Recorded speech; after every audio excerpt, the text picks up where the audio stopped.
This is your life, and these are my passengers. Ray Clements, Ray, and Terry McDermott.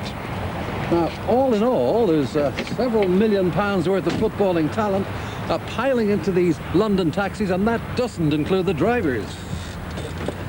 In fact, let's check if my fellow temporary Cockney cabbies are all set. Ready, Eamonn Andrews? John Toshak? Great. Well, now they're all helping me spring a surprise on a great pal of theirs, a modest, quiet family man who hasn't changed at all despite all the fame and the glory that's been heaped on him this last thrilling decade. Now, he's inside this hotel, due out at any second now, with a colleague who, when he comes out, will discover that his driver, believe it or not, has failed to turn up, and he's got to hail a taxi. Several taxis, does he know it?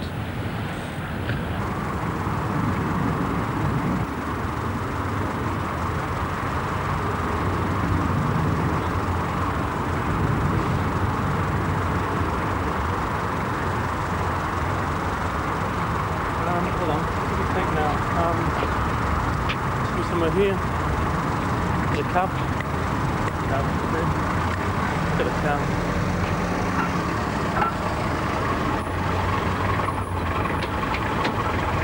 There, boy. Hello, so fucking hot! Yeah, mate.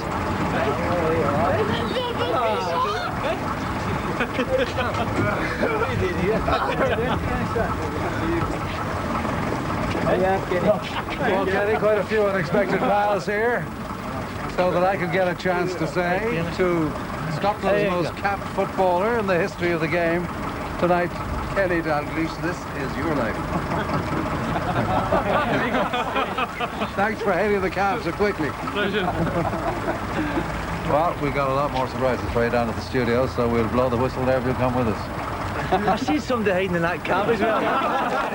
They wouldn't pay the fare.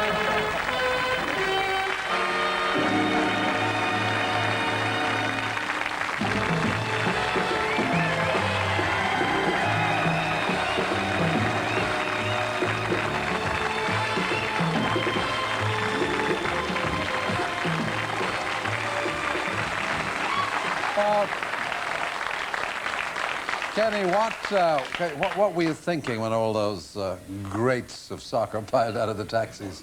I recognise the lads, but the trouble with the chocolate glasses and the hat on.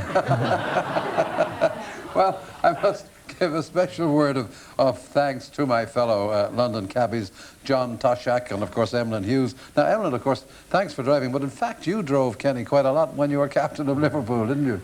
Well, we tried to drive him, but we couldn't catch him all that often. There was one particular time when we were playing in the European Cup final at Wembley against Bruges, and Kenny, as normal, sneaked a position just right-hand-sided a little bit, went round the keeper, clipped one in, so he was off, straight behind the back of the goal, hands up. Nobody could catch him, but it's just as well we couldn't catch him, because nobody can understand him when you speak to him. Well, Kenny, that's probably because your first club was Glasgow Celtic, and after training, the players used to go along to a local restaurant for a good tuck-in, and you, Kenny, were always served by the same pretty young waitress. And every time I served you, Kenny, you never failed to blush the brightest of red. Not at home as you gather in Southport, but right here, your wife, Marina.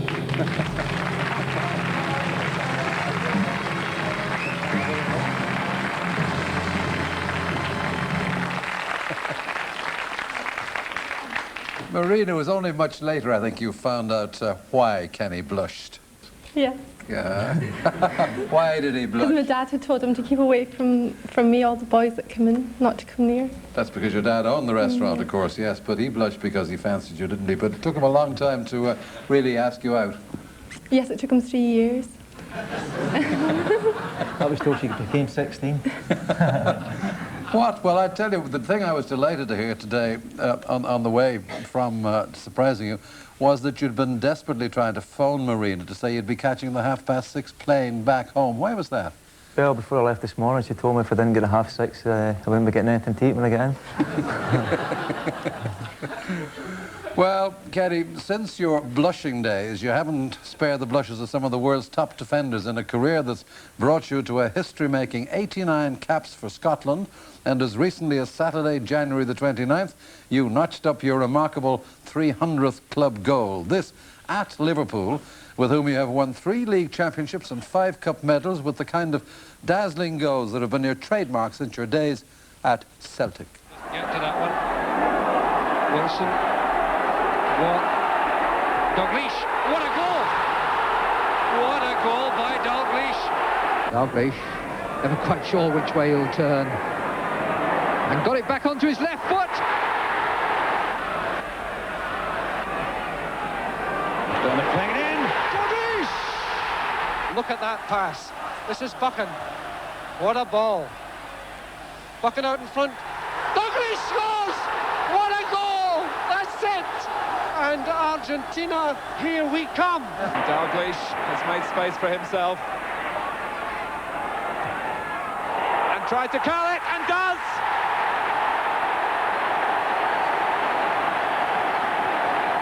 A great moment for a master craftsman. It's his 300th goal in senior club football for Celtic and Liverpool.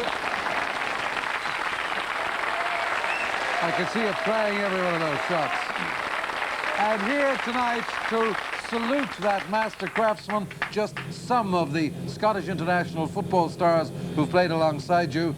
David Hay, Jimmy Johnson, George Graham, Frank Gray, Billy McNeil, John O'Hare, Bob Wilson, Lou McCarry and Danny McGrain.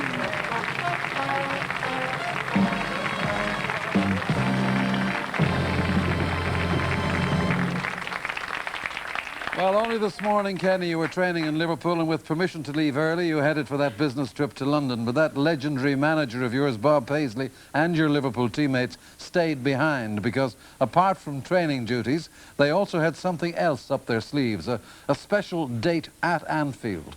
And if you look at that screen, that's where we're going right now. And as you'll see, they are by no means alone.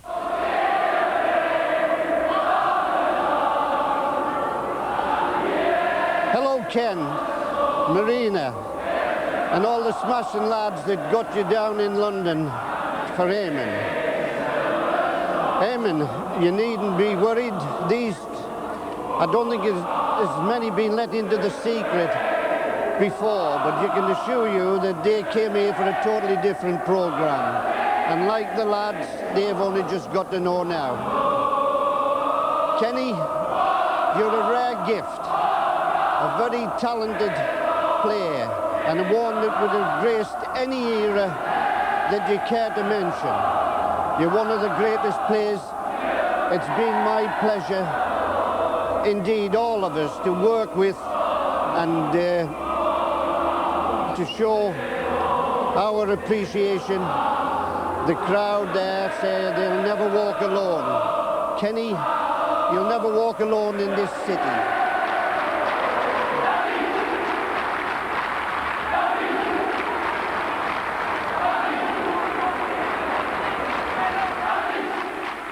Thank you, Bob Paisley, and everyone up there at Anfield. Well, how about those supporters, eh? Ever since I came, they've been great, so they've not changed any. That's fine. And Kenny, there are 3 more fans absolutely sure you never walk alone, even when you're off soccer duty, because wherever you go, they want to go, although, of course, they couldn't today. But coming up now on screen, your 7-year-old daughter, Kelly. And your 5-year-old Paul. And 12-month-old Lindsay. Hope I'm surprised to Dad. Have a super time. Thank you, Lindsay, Paul, and Kelly. Well, Kenny, this is your life, and you were born on March the 4th, 1951 at 76 Ardenley Street, Dalmarnock, Glasgow, and christened Kenneth Matheson Dalglish, and there you are in the safe hands of your father, an engineer. As a teenager, Kenny, it seemed you might make a living with your hands rather than your feet, because you became an apprentice joiner, and one day showed off your skills at home by putting up a curtain pelmet for your mother. A nice thought, Kenny, but when I came to draw the curtains, the whole thing came down on top of my head. Of course, your mother Kath and your father Bill, your sister Carol, and Marina's parents, Martha and Pat Harkins, and with fiancé Tom, her sister Catherine.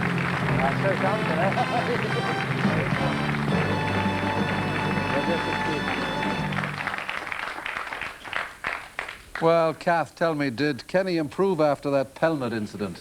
Well, I think you'll have to ask his dad, Eamonn. Well, Bill, you The did other in fact story. ask him to do another little joinery job in the house, didn't you? Yes, his mother wanted some more shelves in the airing cupboard and kind of volunteered. And the timber was too long, so he put it across 2 chairs to cut off a portion, and he cut one of the chairs at the same time. So the toolbox was locked away then, that was him. Well, perhaps it's just as well you became a footballer, Kenny, a career in which you got a lot of encouragement from your soccer-loving family, but international stardom was a long way in the future when, as a baby, you moved with your family to Mingulay Street, Lamb Hill, Glasgow. There you are, testing the pitch. And you go to Milton Bank Primary School, getting into the first team at the age of 8. And, Bill, what position did Ken play then? He played in goal. But you're in the forward line when you move to High Postle School, and you're also picked for Postle YMCA. And because of Kenny, we were the best turned-out team in the league. Even our socks had creases. Best pal in those days, 20 years ago, and best man at your wedding, Jim Donald.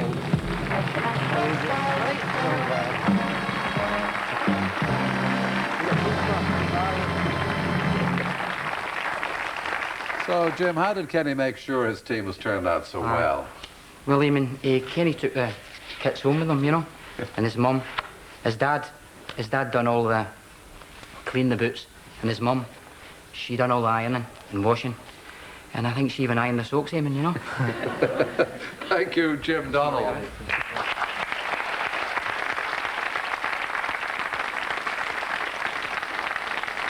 Well, when you're not playing soccer, Kenny, you're with your father watching Glasgow Rangers at Ibrox Park, and in 1965 you moved to Ibrox itself with your family to number 5, House 25, Broomloan Court across the city. Scotland's international matches draw you to the famous Hampden Park, where in later years you were to inspire that legendary Hampden roar of appreciation. I bet you remember every second of every match you watched from the terraces, including this cracker in 1966, when you were 15.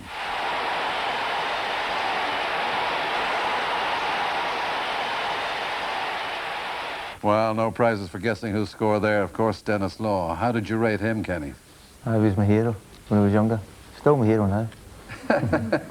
Yes, indeed. In fact, you said he was the best player Scotland has ever had. And for you, he's here. Soccer legend, your hero, Dennis Law.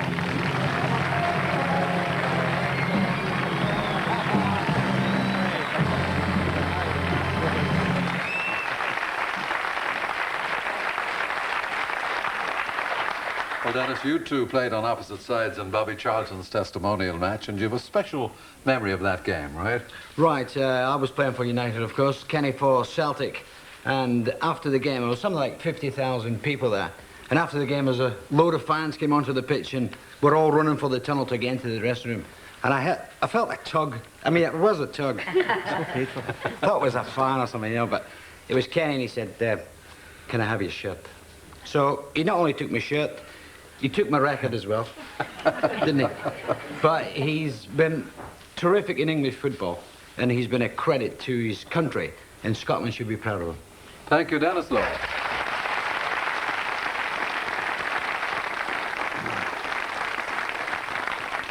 Well, Kenny, doubtless inspired by the magic of Dennis Law, you develop your own soccer skills, and in 1966, you're chosen to play for the Scottish International Schoolboys 11.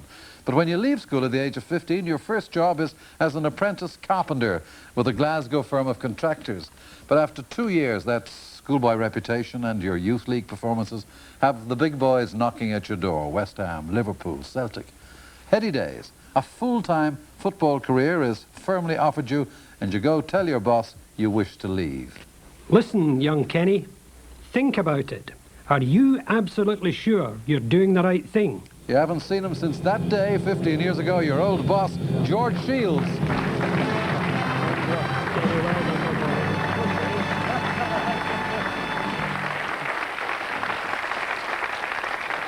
Well, George, what made you sound that note of caution to Kenny? Well, Eamonn, I thought that perhaps Kenny would be better finishing off his apprenticeship just in case the soccer career didn't work out for him. But I'm delighted to say, you know, he's surpassed them, all of us. It's been absolutely super. He's really been marvellous. He's done it all. We're very, very proud of him. Thank you, George Shields.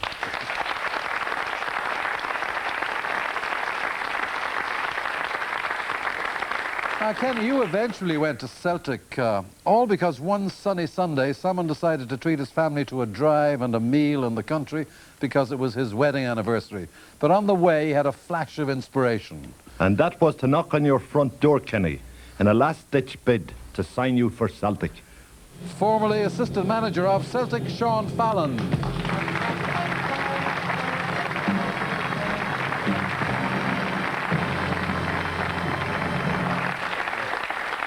So, Sean, what happened as you drove by Kenny's home? I told Mara that I was going up to see Kenny and his dad, and I'd be back in about 10 or 15 minutes. But it took me 2.5 hours to convince Kenny and his dad that his future lay with Celtic. So I arrived back at the car, and needless to say, Mara wasn't too happy. She said the day had been wasted. Well, it was as far as the coast was concerned, but not as far as Celtic was concerned. Well, Kenny, we won't keep her waiting any longer tonight because she's here too. Sean's wife, Myra.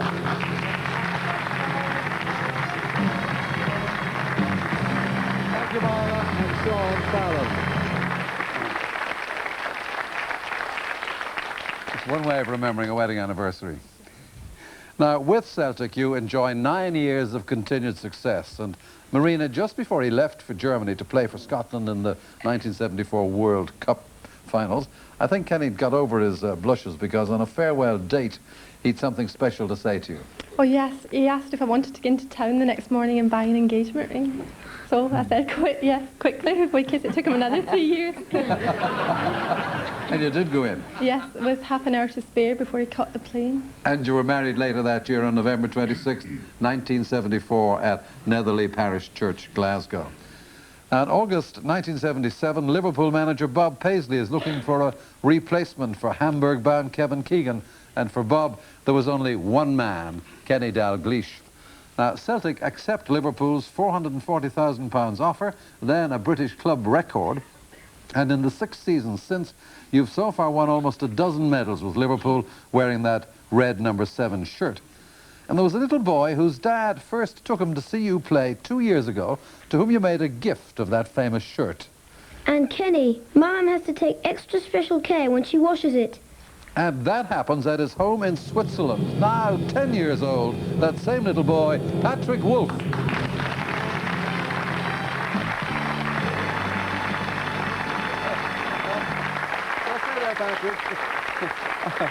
Patrick, tell me, why does Mum have to take extra care of that special shirt? Because Kenny, he had given it to me as a present, and I really wanted to keep it. And he had his autograph on it too, so it wasn't going to be washed off. Now, Patrick, of course, you're only 1/3 of Kenny's special Swiss fan club. But we are all here to cheer you on tonight, Kenny. Of course, Kenny, Patrick's dad, flown in from his home in Switzerland, producer Claude Wolfe.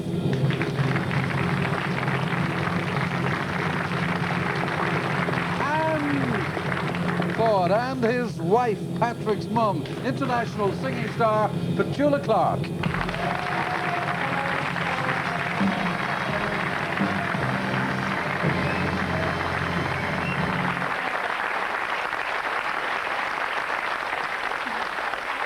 Pat, I know that you've all, of course, become great friends of Kenny and Marina's during the last few years, and now you're confirmed Liverpool supporters. Oh, well, yes, I have to be, don't I, Patty?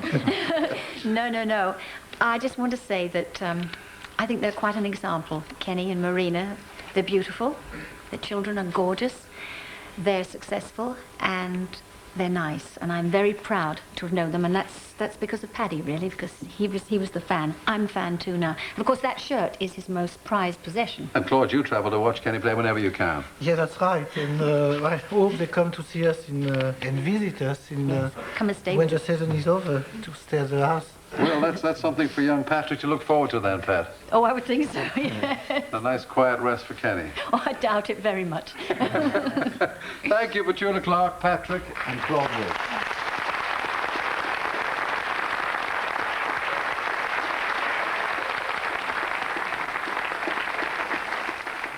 John Toshak, John, wasn't there a moment when that number 7 shirt of Kenny's featured in your life? Yes, that's right, Eamonn. Wales were playing Scotland in a home international match at Cardiff, and I got my orders from my eldest lad before I left for the game, irrespective of what happened, to make sure I got Kenny's shirt after the match. I was a bit slimmer in those days. And the game turned out to be a personal triumph for me. The ball hit me on the head 3 times and went in the net.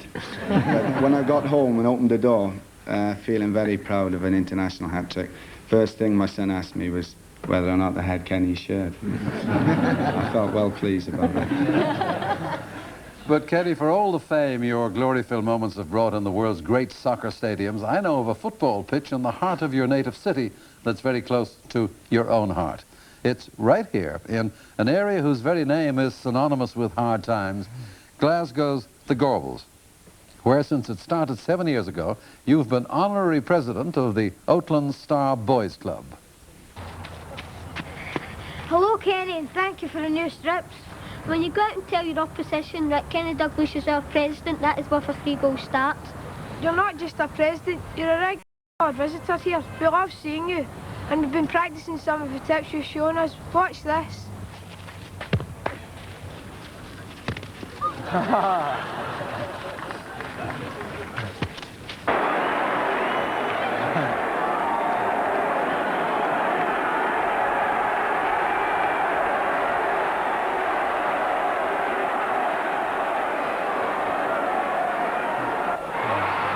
Oh, nice work. And now old pals of yours, club chairman and vice chairman Joe McBride and John McHugh would like a word.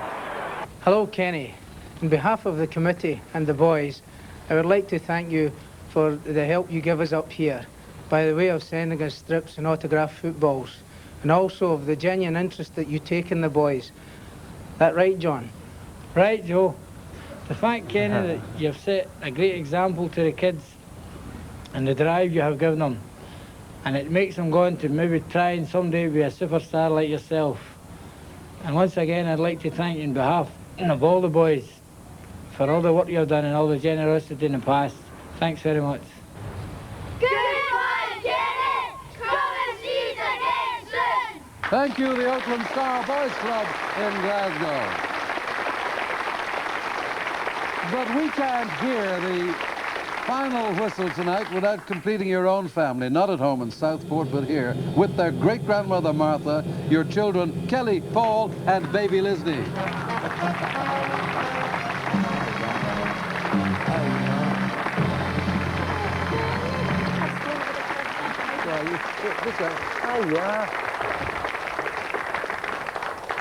Now, Kenny, let me close my book with one quote from your own book about the affection you feel for a certain man who, as you say, I quote, one November night in 1971 gave me the start to my international career. When I phoned him in Australia, his words were, Kenny Dalglish, I love that boy, which is why he's flown on a 25,000 miles round trip from Sydney just for this moment. The man who made it all possible, former Scotland manager Tommy Docherty.